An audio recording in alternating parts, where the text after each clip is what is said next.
Is it true that only a few will be saved? That is the question asked to Jesus in the Gospel today. A question about salvation. And some churches have been arguing about the number of people to be saved. That's not the question. But we could add to this question today another one. Does God lock anyone outside for any reason?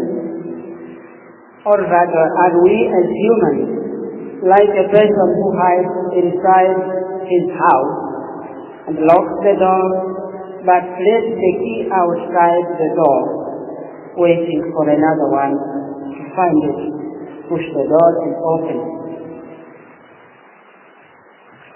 Jesus answers by rather saying how to live our lives.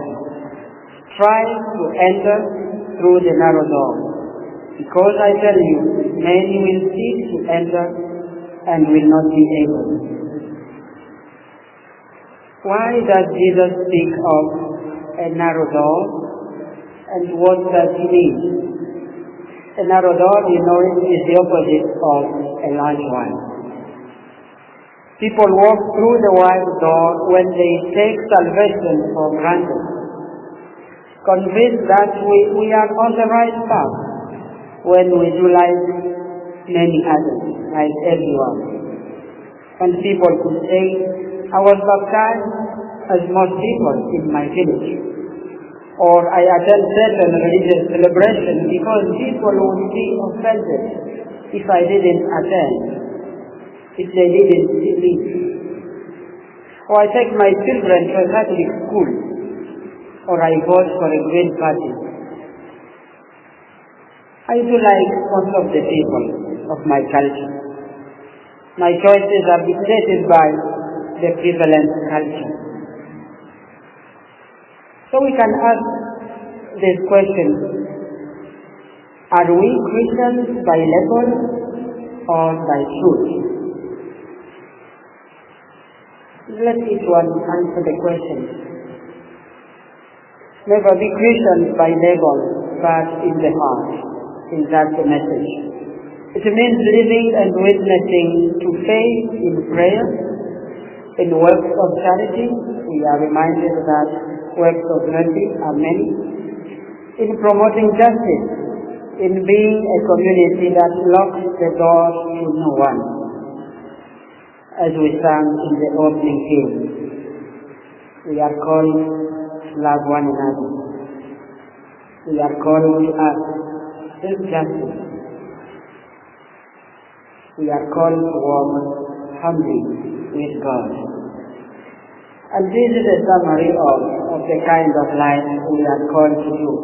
Justice simply means right relationships with God and with others.